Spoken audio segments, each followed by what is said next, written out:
brought to you by Candid.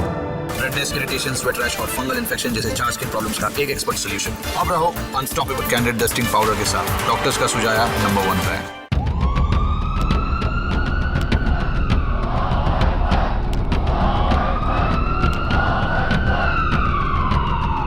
7 अक्टूबर को दक्षिणी Israel में बसे लोगों की नींद सायरन, गोलियों और बम धमाकों की आवाज से खुली थी। गाजा से ऑपरेट करने वाले चरमपंथी संगठन हमास ने जमीन, पानी और हवा के रास्ते हमला किया था। गाजा फिलिस्तीन के 2 प्रांतों में से एक है, दूसरा प्रांत है वेस्ट बैंक। गाजा में हमास का, जबकि वेस्ट बैंक में फतेह का कंट्रोल है। हमले के दिन इजराइल में छुट्टी थी, सुकूत का त्योहार था, इसी वजह से सिक्योरिटी टाइट नहीं थी। आतंकियों ने इसका फायदा उठाया, पहले हजारों की संख्या में रॉकेट्स दागे, फिर इजराइल के अंदर घुस गए, आर्मी चेक पॉइंट से गाड़ियां लूटी, निहत्थे लोगों की हत्या की, कईयों को अगवा कर अपने साथ ले गए। शुरुआती कुछ घंटों तक भयंकर अफरा तफरी मची रही, फिर इजराइल ने जवाब देना शुरू किया। फाइटर जेट्स ने गाजा में हमास के ठिकानों पर बमबारी की। अब सेना जमीन के रास्ते हमला करने के लिए तैयार है। प्रधानमंत्री नेतन्याहू ने आम लोगों को गाजा छोड़ने के लिए कहा है, चेतावनी दी है कि गाजा को रेगिस्तान में बदल दिया जाएगा। भले ही लड़ाई इजराइल और फिलिस्तीनी गुटों के बीच चल रही हो, लेकिन इसकी धमक पूरी दुनिया में महसूस हो रही है। पश्चिमी देशों ने एक स्वर में इजराइल का साथ दिया है, भारत ने भी इजराइल को सपोर्ट किया है। इसके बरक्स अधिकतर मुस्लिम देश फिलिस्तीन के नाम पर हमास की बर्बरता को जायज ठहराने की कोशिश कर रहे हैं। ईरान ने बाकायदा बधाई संदेश भेजा हमास के लिए।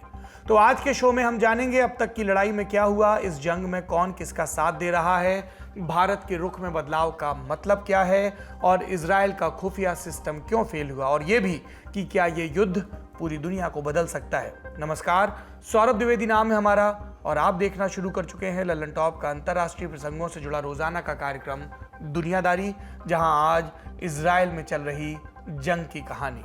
सबसे पहले जानते हैं कि अब तक क्या हुआ। 7 अक्टूबर की सुबह हमास ने इजराइल पर हमला किया। कहा, हम अल अक्सा मस्जिद में हुई तोड़फोड़ का बदला ले रहे हैं। हमास के हमले में 700 से ज्यादा इजरायली नागरिकों की मौत हो चुकी है, लगभग 3000 घायल हैं। हमास ने लगभग 100 लोगों को किडनैप भी किया है। उधर इजराइल के जवाबी हमले में गाजा में 500 से ज्यादा लोगों की मौत हो चुकी है। दोनों तरफ से मरने वालों में अधिकांश निहत्थे और मासूम लोग हैं। हमास अक्सर आम लोगों को ह्यूमन शील्ड की तरह इस्तेमाल करता है और उसके सहारे सहानुभूति और सपोर्ट हासिल करने की कोशिश करता है। हमास क्या है, ये इससे तय होगा कि आप रहते कहाँ हैं और आप मानना क्या चाहते हैं। Israel, Canada, European union, America, Britain, Japan और ऑस्ट्रेलिया ने इसको आतंकी संगठन घोषित कर रखा है। भारत ने अभी तक आधिकारिक तौर पर ऐसा नहीं कहा, लेकिन प्रधानमंत्री नरेंद्र मोदी ने सोशल मीडिया प्लेटफॉर्म एक्स पर हमास की हरकत को आतंकी हमला बताकर संबोधित किया है। हालांकि सीरिया, ईरान, कतर, तुर्की, नॉर्वे, ब्राजील, इजिप्ट, रूस और चीन इसे आतंकी संगठन नहीं मानते हैं। इसका सरगना इस्माइल हानिएह कतर में रहता है। वैसे हमास एक राजनीतिक संगठन भी है। 2007 से गाजा पट्टी पर उसका शासन है। इनका मिलिट्री विंग है अल कासिम ब्रिगेड, जिसे मोहम्मद दाइफ संभालता है। हिंसा में यही ब्रिगेड शामिल रहती है। हालांकि ये सिर्फ दिखावे की बात है। अल कासिम ब्रिगेड पॉलिटिकल लीडरशिप के इशारे पर ही काम करती है। हमास 1987 में बना। गाजा में इमाम शेख अहमद यासिन और अब्दुल अजीज अल रंतीसी इसके फाउंडर थे। 1988 में उन्होंने एक चार्टर बनाया और मकसद बताया, इजराइल को मिटाकर फिलिस्तीन स्टेट की स्थापना करेंगे। लेकिन फिलिस्तीन में सिर्फ हमास ही नहीं है, कई और भी गुट हैं, जैसे फिलिस्तीनी इस्लामिक जिहाद, जिसे PIJ कहते हैं, लायंस डेन, फतेह आदि। सबसे प्रभावशाली है फतेह। इसको बनाया था यासिर अराफात ने। फतेह फिलिस्तीन लिबरेशन ऑर्गेनाइजेशन यानी PLO का चेहरा है। अब PLO क्या है? इजराइल की स्थापना के बाद अरब देशों ने कई बार हमला किया, हर दफा उन्हें हार मिली। फिर उन्होंने बैकडोर से फिलिस्तीनी गुटों को मदद दी, लेकिन ये गुट अलग अलग होकर फिलिस्तीन के लिए लड़ रहे थे। 1964 में उन्होंने साथ आने का फैसला किया और तब PLO बनाया गया। ये एक पेरेंट ऑर्गेनाइजेशन था। कमान यासिर अराफात के हाथ में थी। शुरुआती दौर में PLO ने हिंसा का रास्ता चुना। फिर 1990 के दशक में इसने अपनी नीति बदली। अमेरिका की मध्यस्थता में बातचीत चली, ओस्लो एकॉर्ड्स हुए और PLO ने इजराइल को और इजराइल ने PLO को मान्यता दी। तय हुआ कि हिंसा रोक दी जाएगी। 1967 के युद्ध से पहले की सीमा के आधार पर फिलिस्तीन बनेगा, यह भी तय हुआ और इन दोनों के बीच की जो लकीर है उसको नाम दिया गया ग्रीन लाइन का। समझौता हो गया, पर इस पर कभी अमल नहीं हो पाया। इजराइल और फिलिस्तीन में इसका भारी विरोध हुआ। 1995 में इजराइल के तत्कालीन प्रधानमंत्री इत्याग राबिन की हत्या भी कर दी गई। दूसरी तरफ फिलिस्तीन में अराफात की खूब लानत मलानत हुई और कहा गया कि उन्होंने यहूदियों की गोद में बैठना चुना, वो मुसलमानों के दुश्मन है, ये भी कहा गया, और ये भी कि पीएलओ ने हमारे साथ धोखा किया। ये नैरेटिव सेट करने में हमास सबसे आगे था। हमास का तब बयान था कि फिलिस्तीनियों को उनका हक हम दिलाएंगे, हम इजराइल से बदला लेंगे। यहां से हमास का उभार शुरू हुआ। फिर 2004 में अराफात की मौत हो गई, पीएलओ में लीडरशिप का संकट हो गया, और 2006 में जब फिलिस्तीन की संसद का चुनाव हुआ तो कमजोर पीएलओ के मुकाबले हमास को जीत मिली और उसने इजराइल के साथ हुए सभी समझौतों को खारिज करने की कोशिश की। फतेह ने, पीएलओ के पॉलिटिकल फ्रंट ने, अराफात के पॉलिटिकल फ्रंट ने इस कोशिश का विरोध किया। तब फतेह और हमास के बीच भी वर्चस्व की लड़ाई हुई। हमास जीता और तब से गाजा पट्टी पर हमास का कंट्रोल है, जबकि पीएलओ और फतेह वेस्ट बैंक में सिमट चुके हैं। संसद वो भंग हो चुकी है। इंटरनेशनल कम्युनिटी पीएलओ को मान्यता देती है, इसके चेयरमैन महमूद अब्बास हैं, लेकिन पूरे फिलिस्तीन में उनकी बात नहीं मानी जाती। 2007 के बाद से हमास ने 4 मौकों पर इजराइल के साथ लड़ाई की है। 2008, 2014, 2021 और अब 2023 में। इसमें उसे फतेह का सपोर्ट नहीं मिला है। इस मामले को और समझने के लिए हमने बिट्स लॉ स्कूल में इंटरनेशनल स्टडीज के प्रोफेसर मुश्ताक हुसैन से पूछा, फिलिस्तीन की इंटरनल पॉलिटिक्स में क्या खेल चलता है, इजराइल पर हमले की असली वजह क्या है। हमास और हमास के साथ साथ एक और गुट है जो इस पूरे अटैक में इन्वॉल्व है, वो है इस्लामिक जिहाद। इन दोनों गुटों के लिए एक बहुत बड़ा मुद्दा इनकी अपनी प्रासंगिकता का है। हमने जैसा देखा है पिछले 2-3 वर्षों में इजराइल के संबंध अरब देशों के साथ बढ़ते जा रहे हैं, चाहे वो अब्राहम अकॉर्ड्स हों, चाहे जो आजकल बातचीत चल रही है इजराइल और सऊदी अरेबिया के बीच नॉर्मल डिप्लोमेटिक संबंध दोबारा नहीं, पहली बार इस्टेब्लिश करने के लिए। अगर ऐसा होता है तो फिलिस्तीनियों की तरफ से जो आवाज है वो सिर्फ और सिर्फ फतह की आवाज होगी। सऊदी अरेबिया, यूएई और बहरीन, ये इनके रिश्ते फतह के साथ बहुत स्ट्रांग है, इनके रिश्ते हमास के साथ उतने अच्छे नहीं हैं। एक हद तक कतर के हैं, लेकिन बाकी कंट्रीज फतह को ज्यादा महत्वता देते हैं। अगर रिश्ते इस्टेब्लिश हो जाते हैं सऊदी अरेबिया और इजराइल के भी, उसका मतलब ये होगा कि एक ऐसा देश जो पूरी दुनिया के मुस्लिम्स का लीडर मानता है अपने आप को, वो इजराइल के साथ रिलेशंस एस्टैब्लिश कर रहा है। वो ही देश होगा जो फिर इजराइल के ऊपर प्रेशर क्रिएट कर सकता है फिलिस्तीनियों के इश्यूज को सॉल्व करने के लिए। ऐसे में जितने भी गुट हैं जो अपने आप को इकलौती आवाज बताना चाहते हैं फिलिस्तीनियों की, उनकी प्रासंगिकता खत्म हो सकती है।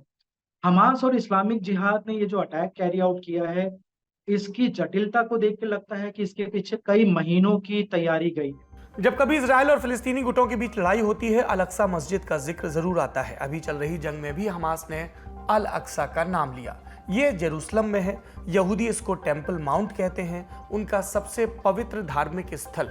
मुस्लिमों के लिए ये मक्का और मदीना के बाद तीसरी सबसे पवित्र जगह है।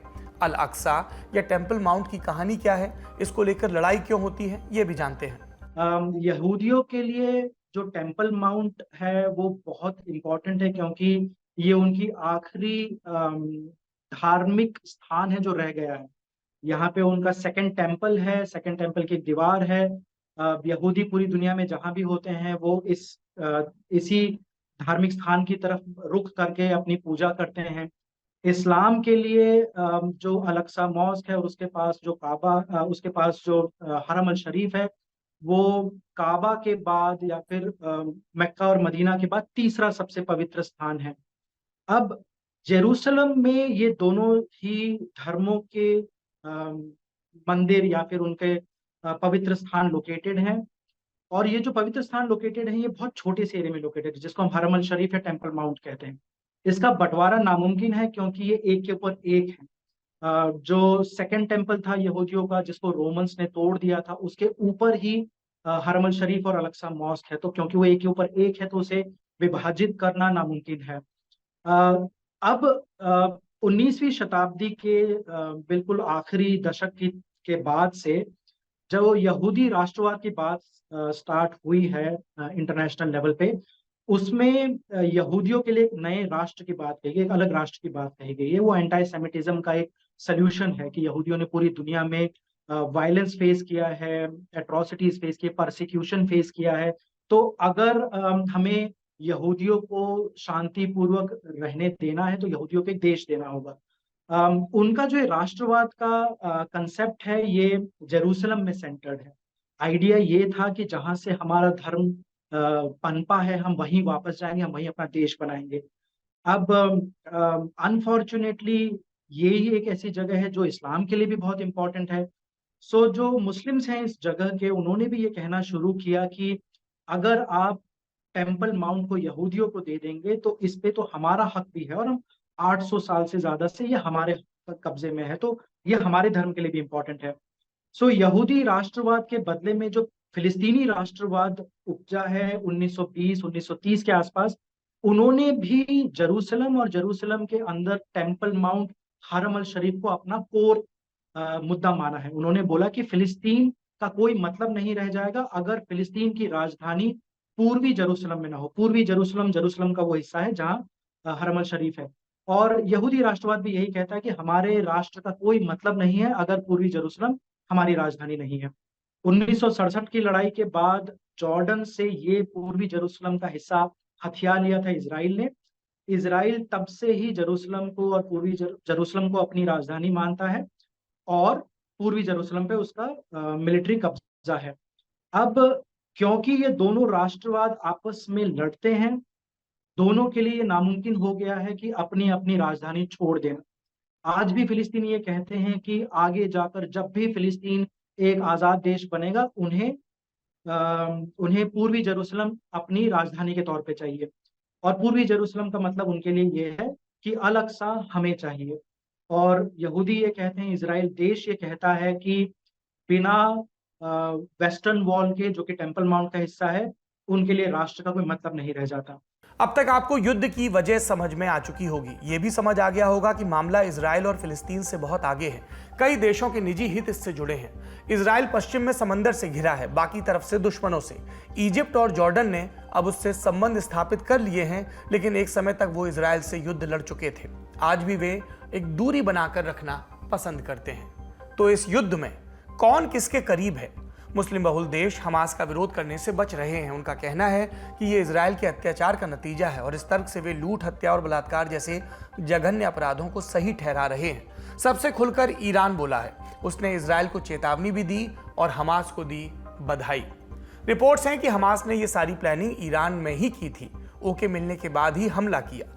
ईरान ने लेकिन इससे इनकार किया है। हालांकि कई संकेत ऐसे हैं जो उसकी मिली भगत की तरफ इशारा करते हैं। मसलन हमास को हथियारों की सप्लाई, इजराइल से चल रही दुश्मनी और सऊदी अरब इजराइल नॉर्मलाइजेशन डील से नाराजगी। नॉर्मलाइजेशन डील के बारे में हम आपको दुनियादारी में पहले विस्तार से बता चुके हैं। अगर आप और जानना चाहते हैं तो डिस्क्रिप्शन में आपको उस एपिसोड का लिंक मिल जाएगा। अब आगे की बात। पिछले कुछ वक्त से इजराइल और सऊदी अरब संबंध सामान्य बनाने के लिए बातचीत कर रहे हैं। सऊदी अरब वेस्ट एशिया का सबसे बड़ा देश है। ईरान के साथ उसके संबंध डावाडोल हैं। मार्च 2023 में वो चीन की मध्यस्थता में साथ आए थे, 7 बरस बाद। लेकिन अगर इजराइल और सऊदी अरब साथ आ गए तो ईरान की प्रासंगिकता घट जाएगी। इस प्रसंग को और समझने के लिए हमने जवाहरलाल नेहरू यूनिवर्सिटी में स्कूल ऑफ इंटरनेशनल स्टडीज के पूर्व डीन प्रोफेसर अश्विनी कुमार महापात्रा से पूछा, इजराइल फिलिस्तीन की जंग में ईरान का क्या स्टेक है और क्या जंग के बाद नॉर्मलाइजेशन डील बंद हो सकती है? से ईरान के स्टेक पहले नहीं था, लेकिन ईरानियन रिवोल्यूशन के बाद ईरान ये प्रोजेक्ट करना चाहता है कि इस्लामिक वर्ल्ड में कि इस्लामिक कॉज के लिए, इस्लाम मुसलमान के लिए यही नेता है ना, एक है। उसके पीछे ये है कि जब ईरान इस आइडियोलॉजिकली कहता है कि भी मुसलमान की दुनिया में वही नेता है, जबकि वो शिया बहुल देश से सुन्नी बहुल देश नहीं है।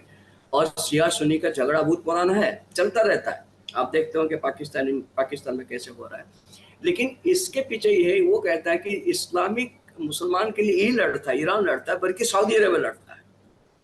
तो इसी कारण से इस ईरान ने आपकी हमास को सपोर्ट किया, और इवन मुस्लिम ब्रदरहुड ग्रुप जो है जो सऊदी के खिलाफ है उसको भी ये सपोर्ट करते हैं आर्म्स देके। ये है उसका इमेज प्रोजेक्शन। दूसरे है कि उस मुल्क में ईरान अपने को एक नेचुरल लीडर मानता है, क्योंकि इसके पीछे एक सिविलाइजेशन है, उसके काफ़ी अर्थव्यवस्था भी सही सही है, उसका अंदर टेक्नोलॉजी आपको पता है, ड्रोन टेक्नोलॉजी में अच्छे माहिर अपना हासिल किए हैं। वो उसको प्रोजेक्ट करता है रीजनल लीडर। तो वो कोशिश करता है कि ये वेस्ट एशिया में कोई बाहर की शक्ति ना आए, उस वहाँ पे जो है उसकी दबदबा है रीजन की, वेस्ट एशिया की अंदर। कि सऊदी ऑफिशियली अभी तुरंत मुझे लगता है कि इजराइल के साथ जाएगा। इनकी जो नॉर्मलाइजेशन प्रोसेस है ये कुछ दिन तक रुक सकती है, डिले होगा, और दोनों साइड उसको आगे नहीं बढ़ाएंगे इस स्थिति पे, क्योंकि अभी रीजनल टेंशन रहेगा।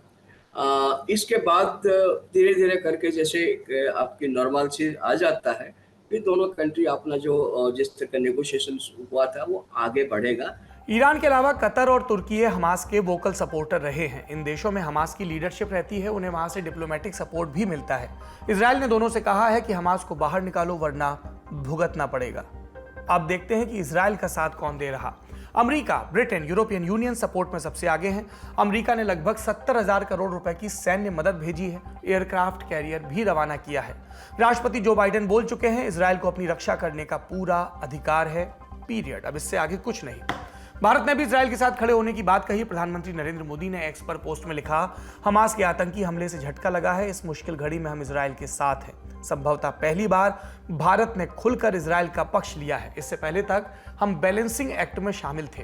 ये सवाल हमने प्रोफेसर मुश्ताक से पूछा कि भारत के रुख में बदलाव की वजह क्या है। प्रधानमंत्री मोदी के आने के बाद से और उनकी जितनी घनिष्ठ मित्रता है इजराइल के प्रधानमंत्री बेंजामिन नेतन्याहू के साथ, तब से भारत की विदेश नीति में ये फर्क आ गया है। हमारा झुकाव अब इजराइल की तरफ बढ़ गया है। इसका मतलब ये नहीं है कि हम फिलिस्तीनियों की तरफ से बिल्कुल पार पा चुके हैं या हम फिलिस्तीनियों को सपोर्ट नहीं करते हैं, बिल्कुल करते हैं। हमने 2014-15 में फिलिस्तीन के हक में वोट किया था यूनाइटेड नेशन में, संयुक्त राष्ट्र में, कि उनको एक फुल मेंबर स्टेटस दिया जाए, बावजूद इस बात के कि वो एक आजाद देश नहीं है। हम उनका अभी भी सपोर्ट करते हैं, हम उनको फंडिंग भी प्रोवाइड करते हैं, हम उनको टेक्निकल हेल्प भी प्रोवाइड करते हैं। भारत, क्योंकि वो आजाद देश नहीं है तो इसलिए भारत का वहाँ दूतावास नहीं है, लेकिन भारत एक ऑफिस है वहाँ जहाँ IFS ऑफिसर्स की पोस्टिंग होती है। तो भारत ने फिलिस्तीनियों के साथ संबंध तोड़ा नहीं है, लेकिन इस बात में कोई शक नहीं है कि हमारा झुकाव इजराइल की तरफ बढ़ गया है। इसके पीछे बहुत सारे कारण हैं, जिसमें सबसे बड़ा कारण ये है कि जिस तरह का मिलिट्री और टेक्निकल और इंटेलिजेंस से रिलेटेड सपोर्ट हमें इजराइल ने दिया है, वो हमें शायद दुनिया में रशिया और अमेरिका के अलावा किसी ने भी नहीं दिया था। तो और हमारे टूरिज्म से related people to people contact रिश्ते बहुत अच्छे हो गए हैं। इस वक्त ये कहना गलत नहीं होगा कि भारत और इजराइल एक दूसरे को बहुत ही क्लोज स्ट्रेटेजिक पार्टनर्स मानते हैं। भारत के अरब देशों और इजराइल के साथ संबंधों पर विस्तार से बात होगी आज के ललन टॉप शो में, देखना मत भूलिएगा। फिलहाल दुनियादारी को आगे बढ़ाते हैं। इजराइल की जंग के बाद कई मुस्लिम बहुल देशों की दुविधा बढ़ गई है, मसलन UAE या फिर सऊदी अरब, जॉर्डन और इजिप्ट। सऊदी अरब का मामला तो हमने आपको बता दिया। UAE, जॉर्डन और इजिप्ट कुछ ऐसे देश हैं जिनके इजराइल के साथ डिप्लोमेटिक संबंध हैं। इन देशों को अपना संबंध बचाना भी है और इस्लामिक जगत में अपनी साख भी। इसी दुविधा ने एक बड़े प्रोजेक्ट को भी अधर में डाल दिया है। ये प्रोजेक्ट कौन सा है? G20 समिट के दौरान लॉन्च हुआ India middle east Europe economic corridor. इसको चीन के 1 बेल्ट 1 रोड को चुनौती देने के लिए लाया गया था। इस कॉरिडोर का रूट UAE, सऊदी अरब, जॉर्डन, इजराइल होकर गुजरता है। चर्चा है कि जंग इस प्रोजेक्ट को लील सकती है।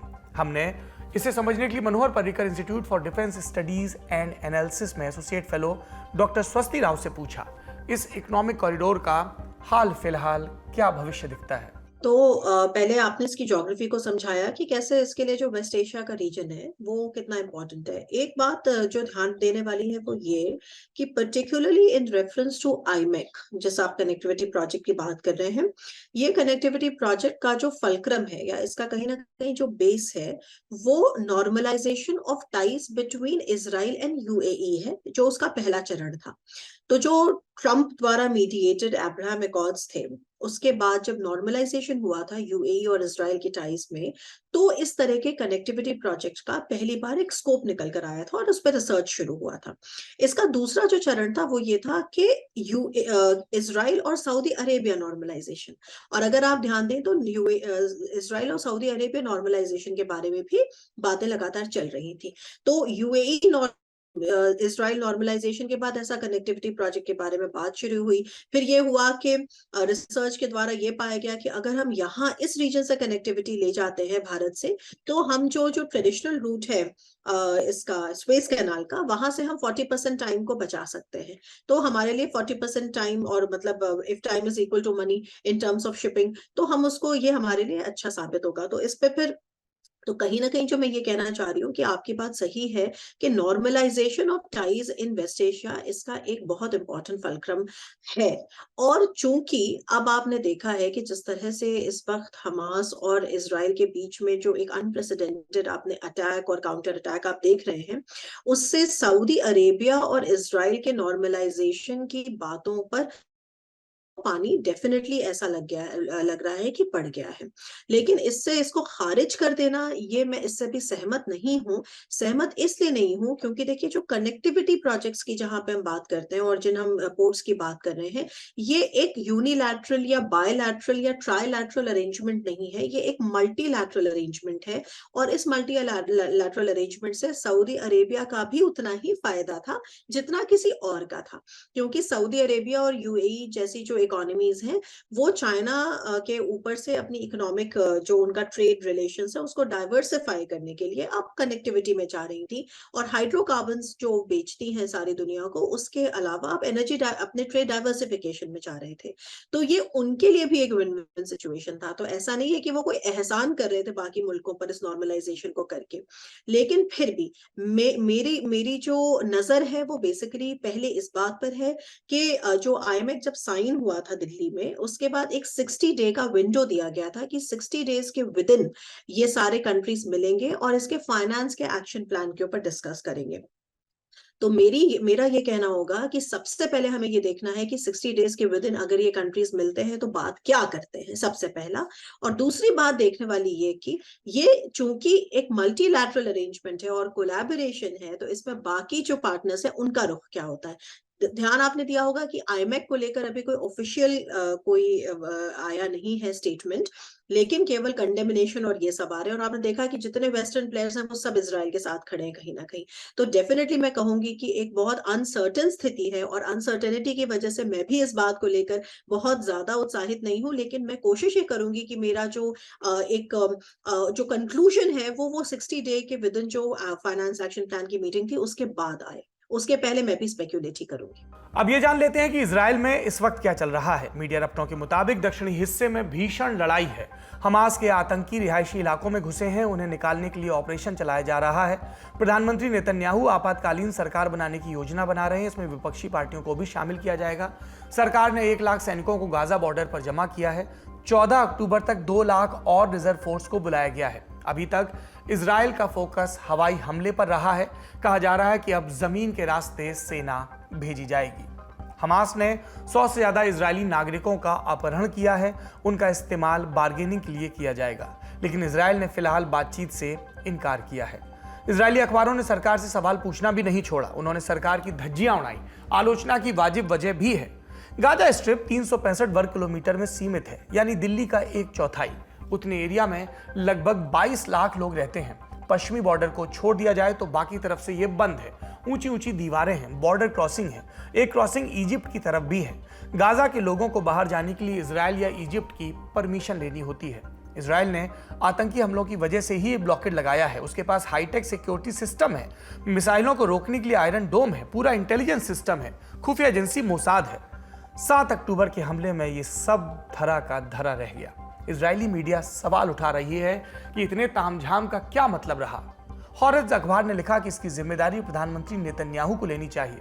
इस विषय पर और समझने के लिए हमने ऑब्जर्वर रिसर्च फाउंडेशन में फेलो कबीर तनेजा से पूछा, इस असफलता का असर क्या हो सकता है इजराइल की घरेलू राजनीति पर। देखिए, मेरे ख्याल से जो मोसाद जैसी जो एक्सटर्नल एजेंसीज होती हैं मेरे ख्याल से उनका जो क्या रोल है वो मेरे ख्याल से लोग ढंग से समझ नहीं पाते हैं। उनका रोल, आप अगर देखें, उनका रोल इज एक देश का फर्स्ट लाइन ऑफ डिफेंस।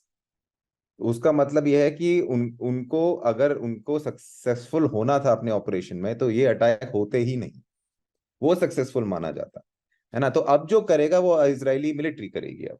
और पर जिस तरह इनके इसराइल की सिक्योरिटी एजेंसियां हैं वो सब एक साथ ही काम करती हैं, स्पेशली गाजा, वेस्ट बैंक, इन इन इन इन जगहों में, तो उनका भी महत्वपूर्ण रोल रहेगा। लेकिन जो फेलियर हुआ है, इंटेलिजेंस फेलियर जो हुआ है, वो इन इन एजेंसीज का ही पहला फेलियर है, मिलिट्री का बाद का फेलियर है। सबसे पहला हमें ये देखना होगा कि और हमें ये जानना होगा कि जब ऐसे हादसे होते हैं तो ऑपोजिशन और पार्टी इन पावर देश के हित साथ में ही आते हैं। तो पहला जो उनका रिएक्शन होता है वो ये होता है कि अभी सिचुएशन जो हमारे हाथ में है उसको कैसे सुधारा जाए, उसको कैसे ठीक किया जाए, और जो अप्रोप्रिएट रिस्पॉन्स क्या होगा वो करा जाए। और ये मेरे ख्याल से ये बाय पार्टीजन डिसीजंस होते हैं ऐसे ऐसे मौके पे। हमने 26/11 पे देखा था, हमने अभी जब इंडिया कनाडा का प्रॉब्लम चल रहा था उसमें भी देखा था कि विपक्ष और पार्टी सरकार जो चला रहे हैं वो काफी मिले हुए थे अपने अपने सोच में। तो अभी तो आप देखेंगे वो सारी पार्टी, सारे विपक्ष, सारे पॉलिटिशियन इजराइल में एक साथ ही जुड़े होंगे, और वो चाहेंगे कि ऐसा जो पहला जो रिस्पॉन्स ऐसा आए जिससे सिक्योरिटी, इजरायली लोगों की सिक्योरिटी में एकदम से मतलब जो सिक्योरिटी अगले 1-2 हफ्ते के ऊपर, महीने के ऊपर, अगर कोई ऐसा इम्पेंडिंग अटैक फिर से ना हो, अभी पहले वो लोग उस पे देखेंगे। अब गाजा का रुख करते हैं, वहां पर क्या हाल है। इजराइल के हमलों में गाजा में 400 से ज्यादा लोगों की मौत हो चुकी है। कई इलाकों में बमबारी अभी जारी है, यानी ठीक आंकड़ा अभी पूरी तरह से नहीं मिला है। यूनाइटेड नेशंस की रिपोर्ट के मुताबिक 1.25 लाख से ज्यादा लोग विस्थापित हो चुके हैं। उन्होंने यूएन के स्कूलों में शरण ली है। नेतन्याहू ने गाजा के आम लोगों को वहां से हटने की चेतावनी दी, लेकिन उनके पास बाहर जाने का कोई रास्ता नहीं है। 9 अक्टूबर को इजराइल ने गाजा को पूरी तरह ब्लॉक करने का भी ऐलान किया। बिजली के बाद भोजन और ईंधन की सप्लाई भी बंद कर दी गई। अब ये जान लेते हैं कि बाकी दुनिया पर क्या असर पड़ा। इजराइल की जंग में थाईलैंड के 12 नागरिक मारे जा चुके हैं, 11 हमास के कब्जे में हैं। 10 नेपाली नागरिकों की मौत की खबर भी आ रही है। भारत ने अपने नागरिकों को दूतावास के संपर्क में रहने को कहा है। पूरी दुनिया में कच्चे तेल और सोने के दाम अब तेजी से बढ़ रहे हैं। वेस्ट एशिया के देशों में कच्चे तेल का बड़े पैमाने पर उत्पादन होता है और जंग के चलते प्रोडक्शन और सप्लाई पर असर पड़ सकता है। उस सूरत में महंगाई भी बढ़ सकती है। इस बीच युद्ध को रोकने की कोशिश भी शुरू हुई है। 8 अक्टूबर को यूएन सिक्योरिटी काउंसिल की आपातकालीन बैठक बुलाई गई, लेकिन इसमें कोई नतीजा नहीं निकला। उधर ईरान ने organisation of Islamic corporation OIC की मीटिंग बुलाई है। इसमें हमास के लिए सपोर्ट जुटाने की बात होगी। OIC में 57 मुस्लिम बाहुल्य देश हैं। युद्ध में लेबनान का हिजबुल्लाह भी शामिल हो गया है। 8 अक्टूबर को उसने इजराइल में मोर्टार दागे। हमने फिर एक्सपर्ट से पूछा कि हिजबुल्लाह के हमले के बाद क्या युद्ध में और भी देश या नॉन स्टेट प्लेयर या चरमपंथी संगठन शामिल हो सकते हैं? ये दायरा तो नहीं बढ़ेगा और दूसरे कंट्री इसमें डायरेक्टली इन्वॉल्व नहीं होंगे, बल्कि ये मैं कहना चाहता हूँ कि अगले कुछ दिन से ऑलरेडी शुरू हो गया। इजराइल का जो काफ़ी एक बहुत ज़्यादा उसका रिटेलिएशन होगा। वो कहेंगे कि हम हमास की जो ऑपरेशनल बेसिस है, उनके ऑफिस से वहाँ पे वो मिसाइल छोड़ के उनको अटैक कर ही रहे हैं। लेकिन उस तरीका मिसाइल अटैक में जो एक छोटी सी जगह है, करीब 2 मिलियन पैलेस्टाइन रहते हैं, वहाँ पे बहुत सारे बेसिक फैसिलिटीज नहीं है। इनका अर्थनैतिक व्यवस्था भी, उनका अवस्था भी खराब है। तो वो ज़्यादा सफ़र करेंगे। उस पर इजरायली कुछ दिन तक ये मिसाइल अटैक करेगा, वो दिखाते हुए कि भाई हमारा देखिए कि 250 से 300 लोग मरे हैं, ये उससे 2 गुना वहाँ पे वो कैजुअलिटी दिखाए। और इसके बाद मुझे जैसे लगता है कि जैसे मैंने पहले बोला, कोई न्यूट्रल कंट्री है जैसे इजिप्ट वगैरह, वहाँ पे इंटरवीन करेंगे अमेरिका के सपोर्ट के साथ कि भाई इस जो दोनों के अंदर जो वार है, कि जो कन्फ्लिक्ट है, उसको जल्दी से जल्दी ख़त्म किया जाए। क्योंकि आप देखोगे इजरायली काफ़ी सिविलियंस को एब्डक्ट करके ले गए हैं, अभी भी हॉस्टेज हैं गाजा स्ट्रिप में। तो इजरायली सरकार का ये रहेगा उनको कैसे फ्री किया जाए। एक टाइम था, एक इजरायली बंदे के लिए 1000 पैलेस्टाइन प्रिजनर वो छोड़ दिए थे। तो मुझे लगता है इस तरह का कुछ एक्सचेंज होगा दोनों पार्टी के अंदर, ऐसे करके एक ट्रूस होगा। मुझे लगता है कि कॉन्फ्लिक्ट एंड नहीं होगा, फिर एक शॉर्ट पीरियड के लिए आप शांति मिलेगा, फिर अगले बार होगा। इसीलिए ये बहुत जरूरी है जानना कि हमास जो है ये एक इस्लाम से प्रभावित है। वो इजराइल को कभी इसके साथ कोई कॉम्प्रोमाइज करना नहीं चाहता है। उसका आप 1988 चार्टर पढ़ोगे, वो कहते हैं कि Israel has no right to exist. तो इजराइल की डिस्ट्रक्शन करना उनका सबसे बड़ा ऑब्जेक्टिव है, नहीं कि एक जिसको कहते हैं ना 2 स्टेट सॉल्यूशन हो उस पर है। वो कहीं बहुत प्रेशर के होने के बाद ही हमास कहीं इस तरीका के चीज को एक्सेप्ट कर सकता है, लेकिन फिलहाल मुझे नहीं लगता है कि हमास उसे एक्सेप्ट करेगा। इस तरीका जो कॉन्फ्लिक्ट हर इसको रिकरेंट कॉन्फ्लिक्ट होता रहेगा अभी भविष्य। देखिए, हिजबुल्ला प्रॉक्सी की तरह काम करता है ईरान का। इतना बड़ा डिसीजन इजराइल पे रॉकेट और मोटार अटैक का हिजबुल्ला और हिजबुल्ला के जो लीडर हैं हसन नसरल्ला, वो अकेले नहीं लेंगे। ये साफ साफ ईरान का एक इन्फ्लुएंस है उनके ऊपर। तो अगर हिजबुल्ला ने अटैक किया है, उसका मतलब ईरान ने उनको प्रेशराइज किया है, ईरान ने परमिशन दी है ये कदम उठाने की। अगर ये बात एक जग जाहिर सी बात है, तो इजराइल ने अभी तक सिर्फ हिजबुल्ला के अगेंस्ट रिटेलिएशन किया है। सिर्फ हिजबुल्ला के जो मिलिट्री एरियाज है जहां से रॉकेट और आर्टिलरी फायर आ रहा है, उन पर अटैक किया है।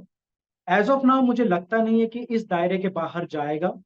ईरान के खिलाफ सीधा अटैक करने का कोई ऑप्शन अभी इजराइल के पास है नहीं। जैसे पहले भी इजराइल या अमेरिका ने किया है, उनके कुछ मिलिट्री लीडर्स का असैसिनेशन हुआ है, जैसे जनरल कासिम सुलेमानी का हुआ था, या ईरान के न्यूक्लियर रिएक्टर्स पे साइबर अटैक हुआ है, जैसे स्टक्सनेट एक बहुत फेमस केस है। तो इस तरह के अटैक जरूर हो सकते हैं रिटेलिएशन के तौर पे, बदला लेने के तौर पे, लेकिन वॉर डायरेक्टली इजराइल गाजा पट्टी के बाहर जाने के चांसेस अभी बहुत कम लग रहे हैं। दुनियादारी में जंग, डिप्लोमेसी और शांति की कोशिशों का ब्यौरा यहाँ पर खत्म होता है, लेकिन अगर आपकी इस विषय में और दिलचस्पी है तो हम कुछ सिफारिश करेंगे आपको। अगर आप इजराइल फिलिस्तीन विवाद को विस्तार से समझना चाहते हैं तो क्या देखें पढ़ें, एक लंबी सूची है, कुछ आपको बताते हैं।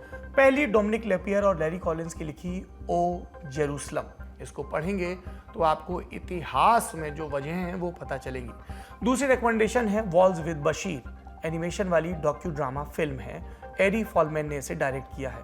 और तीसरी, मॉर्निंग्स इन जेनिन, सुजैन अबू हावा की किताब है, 1948 के बाद के फिलिस्तीन का फर्स्ट हैंड अकाउंट है। आज की दुनियादारी में इतना ही। अपना ख्याल रखिए। शुभ रात्रि।